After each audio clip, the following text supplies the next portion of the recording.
গোপালগঞ্জে সেনাবাহিনীর যারা এই গণহত্যায় জড়িত ছিল, প্রথম মেসেজ হচ্ছে যে তিনজনের কথা গতকালকে আমরা বলেছি।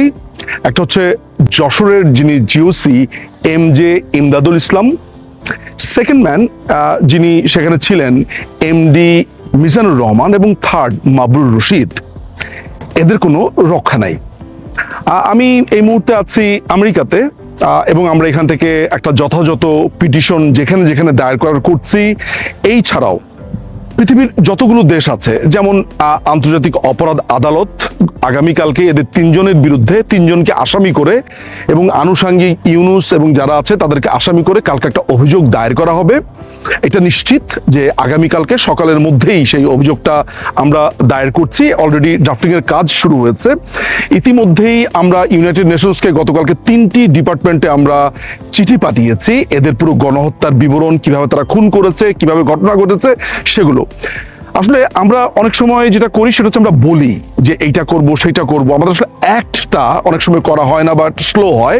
কিন্তু এই সেনাবাহিনীর এই জামাতি হিজবুতি যে সেনাবাহিনীটাকে এখন আমরা দেখতে পাচ্ছি, বিশ্বাস করেন এটা আমাদের জন্য হার্ট ব্রেকিং। আমি যখন বলছি সেনাবাহিনী জামাতি হিজবুতি, আমার ধুম করে কয়েকটা মানুষের চেহারা মনে পড়ে গেল। যেমন আমার শিক্ষক, আমার সরাসরি শিক্ষক, তিনি রিটায়ার্ড করেছিলেন ব্রিগেডিয়ার হিসেবে, brigadier Kaiser Ahmed, Dhaka residential model কলেজে আমাদের প্রিন্সিপাল ছিলেন। আমি যখনই বলি এই নিঝুম মজুমদার, এই পুরো নিঝুম মজুমদার এই ব্রিগেডিয়ার কায়সার আহমেদের হাতে তৈরি। অর্থাৎ তিনি যখন প্রিন্সিপাল ছিলেন, আমরা সেই সময় বেড়ে উঠেছি, স্কুলে গেছি, কলেজে গেছি।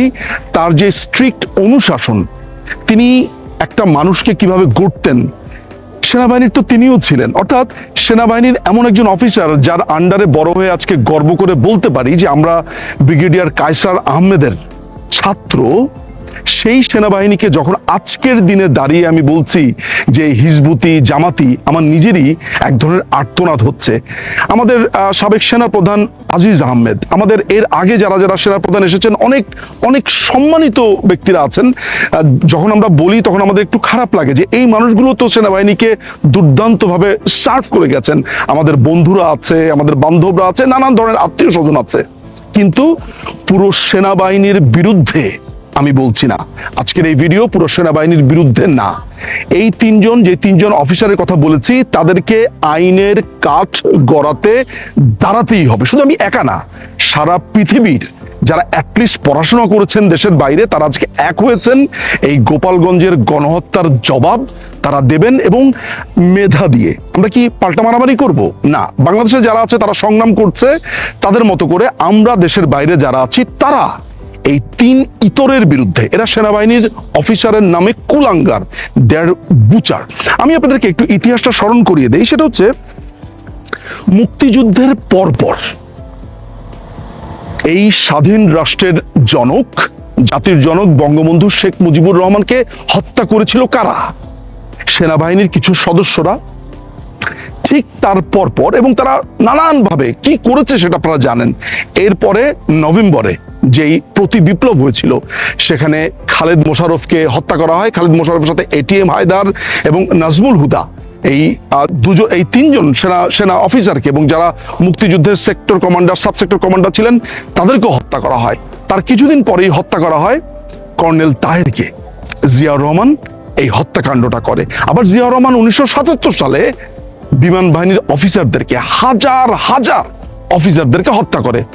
দুঃখের বিষয়, জিয়াউর রহমান সাহেবকে, তাকেও হত্যা করে এই সেনাবাহিনী। তারপরে জিয়াউর রহমানকে হত্যা করেছে এই অভিযোগে মুক্তিযোদ্ধা অফিসারদেরকে, জেনারেল মঞ্জুর সহ 13 জন মুক্তিযোদ্ধা অফিসারকেও সেখানে হত্যা করা হয় কোনো ধরনের বিচার ছাড়া। এরশাদ 9টি বছর ধরে বাংলাদেশকে শাসন করেছে, একনায়কতন্ত্র কায়েম করেছিল। 111 এসেছিল, আজকে আমরা দেখতে পেয়েছি ওয়াকারের আন্ডারে আরেকটা 111। তাহলে এই সেনাবাহিনী বাংলাদেশকে আসলে কি দিয়েছে? সেনাবাহিনীর কিছু অফিসাররা মুক্তিযুদ্ধে গেছেন, ট্রেনিং দিয়েছেন, আবার তারাই ফিরে এসে জাতির জনককে হত্যা করা, মুক্তিযোদ্ধাদেরকে হত্যা করা, নিজেদের হোলি খেলা। বাংলাদেশে একটা রক্তাক্ত অধ্যায়। আমরা কি আরেকটা পাকিস্তান হতে চলেছি? এই দেশটা মুক্তিযুদ্ধের ফলে স্বাধীনতা পেয়েছে এই টোকাই জঙ্গিদেরকে জন্য। 2 দিনের বৈরাগী এখনো নাক টিপ দিলে দুধ বের হয়। এরা আজকে বলছে গোপালগঞ্জে গিয়ে এই করব সেই করব। তারা অলরেডি 32 ভেঙে ফেলেছে আমাদের চোখের সামনে। এইভাবে আর হতে পারে না। আমরা এতদিন পর্যন্ত এক ধরনের ছাড় দিয়ে এসেছি। আমাদের ধারণা ছিল যে সেনাবাহিনী হয়তো বা পারেনি, 32-এর ক্ষেত্রে আমরা এক ধরনের ছাড় দিয়েছি, এক ধরনের আমাদের ছাড় মনোভাব ছিল, ঠিক আছে হয়তো পারেনি, কোনো কারণ ছিল। আজকে এই গোপালগঞ্জের পরে পরিষ্কার হয়ে গেছে বর্তমান সেনা প্রধানের অধীনে সেনাবাহিনী একটা বুচার বাহিনী, একটা খুনি বাহিনী, এবং এইভাবে যেতে পারে না। আমেরিকা, ইংল্যান্ড, অস্ট্রেলিয়া, কানাডা, পৃথিবীর বিভিন্ন দেশে যারা আছে, বিভিন্ন দেশের বিভিন্ন কর্তা ব্যক্তিরা যে যত যত জায়গায় আছে, যত ধরনের হিউম্যান রাইটস অর্গানাইজেশন আছে, প্রত্যেকটা দরজাতে আমরা কড়া নাড়বো, প্রত্যেকটাতে যাব। ইতিমধ্যে গতকালকের রাত্রেই আমরা ইউনাইটেড নেশনসকে এই 3 বুচারকে কেন্দ্র করে এই ইউনুসের এই পুরো হত্যাযজ্ঞের ব্যাপারে আমরা জানিয়েছি এবং আরো জানাবো। এখানকার যারা বিভিন্ন ইউনিভার্সিটির প্রফেসর রয়েছেন, মুক্তিকামী, যারা স্বাধীনতার পক্ষের, মুক্তিযুদ্ধের পক্ষের, যত রকমের প্রগতিশীল মানুষরা রয়েছে, শিক্ষিত মানুষরা রয়েছেন, আমরা সারা পৃথিবী থেকে এক হয়েছি। আমরা দেখতে চাই এই সিভিলিয়ানদের শক্তি কতটুকু। এবং এই যে 3 অফিসারের কথা আমরা বললাম, যশোরের GOC major general MJ Imdadul Islam, এরপরে MD Mizanur Rahman brigade commander, এবং ফিল্ডে যিনি ছিলেন মাবরুর রশিদ, এই 3 জন সহ আর যারা যারা জড়িত ছিল, ওয়াকারুজ্জামান, এখনকার যে DGFI যে চিফ আছে, এবং যাদের যাদের ইন্টেলিজেন্সের কারণে, এবং এরা নিশ্চয়ই সবাই জড়িত ছিল। ইউনুস এবং যারা যারা গণহত্যা চালিয়েছে, আপনারা দেখেছেন পরিষ্কারভাবে মনিটরের সামনে এসে শিশু উপদেষ্টা বলছে আওয়ামী লীগকে খুন করে ফেলা হবে। সে মনিটর করছে স্ক্রিনের সামনে কিভাবে খুন করা হবে। এই তথাকথিত এই জঙ্গি সরকারের স্বরাষ্ট্র উপদেষ্টা এই জাহাঙ্গীর, এদের একটাকেও ছাড়া হবে না। এদের প্রত্যেককে আইনের কাঠগড়াতে দাঁড়াতে হবে। সারা পৃথিবীকে আমরা দেখাবো যে এদের বিচার হচ্ছে। আমরা যখন বাংলাদেশ সেনাবাহিনীকে আজকে দেখছি, যখন নিরস্ত্র মানুষের উপর, যদিও একই সাথে ওরা চেষ্টা করছে নানানভাবে প্রকাশ করার যে মানুষ অস্ত্র নিয়ে নেমেছিল, কিছু ছবি ভিডিও ওরা দেওয়ার চেষ্টা করে, যেগুলোর কোনো কিছুরই অস্তিত্ব আমরা লাইভ ভিডিওগুলোতে দেখি না। আমরা যখন লাইভ দেখছিলাম একের পর এক ঘটনাগুলো ঘটছে, তখন কোথাও দেখিনি মানুষের হাতে অস্ত্র। আমরা অস্ত্র দেখেছি হচ্ছে পুলিশের হাতে, অস্ত্র দেখেছি বাংলাদেশ সেনাবাহিনীর হাতে, অস্ত্র দেখেছি হচ্ছে এনসিপির গুন্ডাদের হাতে। পুলিশের পাশাপাশি দাঁড়িয়ে এনসিপির গুন্ডারা পর্যন্ত মানুষ মারছে। সেনাবাহিনী যখন একটা লাশ টেনে হিসড়ে নেওয়ার চেষ্টা করছে, তখন এনসিপির গুন্ডারাও তাদের সাথে অংশ নিচ্ছে।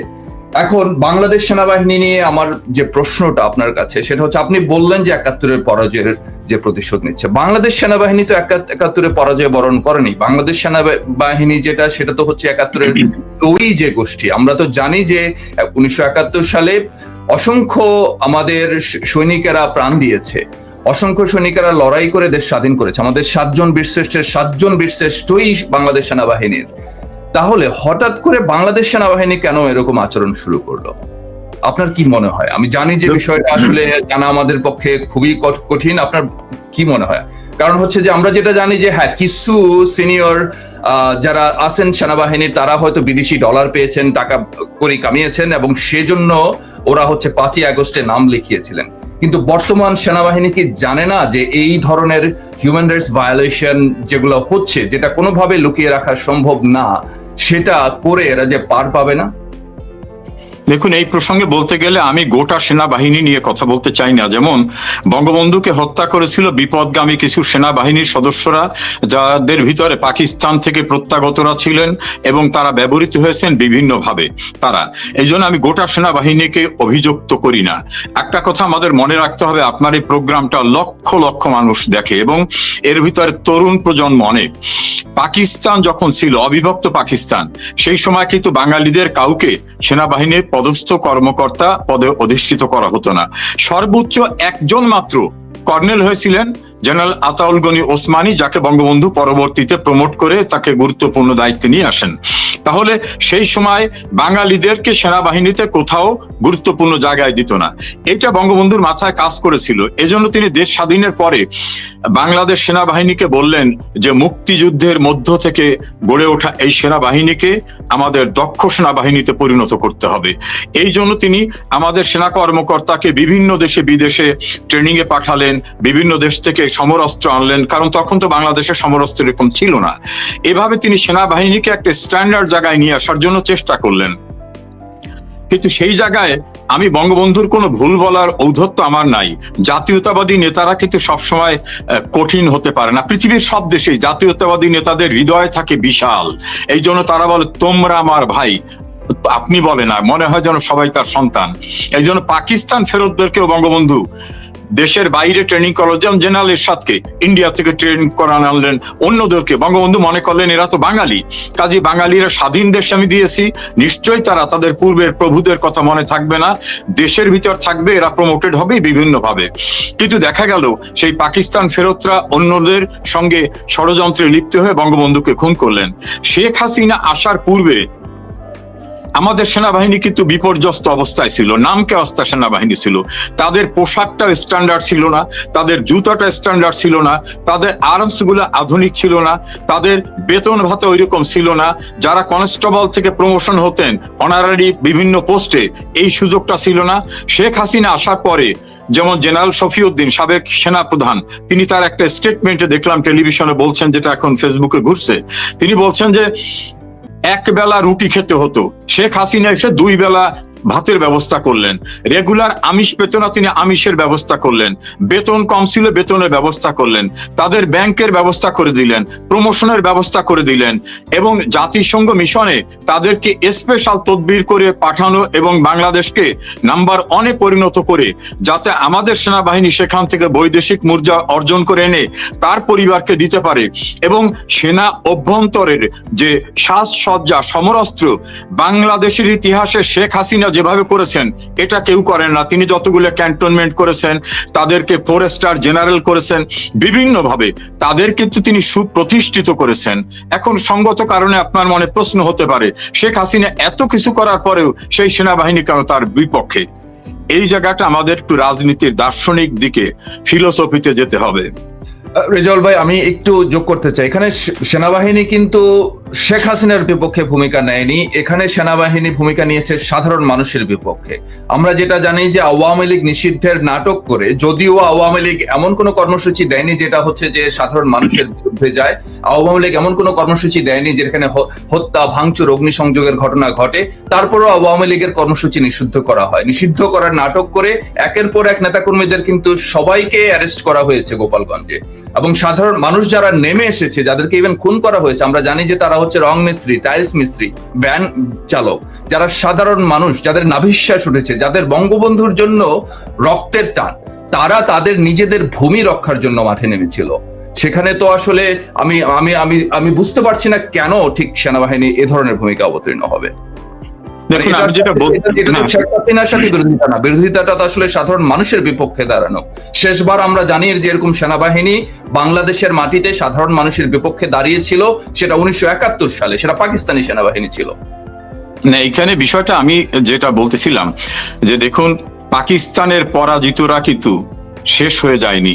ওই যে আসাদুজ্জামান নূরের একটা বিখ্যাত নাটক আছে, তাকে যখন নিয়ে যায় ফাঁসির দিকে, তখন সে পিছনে ফিরে বলতেছে, বারেকেরা মরে না, বারবার এগেইন ফিরে আসে।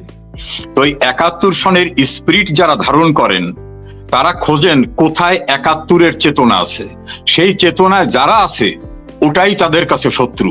সেটা কাজী মামুন হোক, সমর রেজাউল করিম হোক, গোপালগঞ্জের ওই টেলিফোন চালানো ব্যক্তিটা হোক, ভ্যান চালক হোক, এরা তার ভিতরে খুঁজে পায় তাদের ওই যে সাবেক প্রেম, ওই প্রেমের প্রতিপক্ষদের খুঁজে পায়।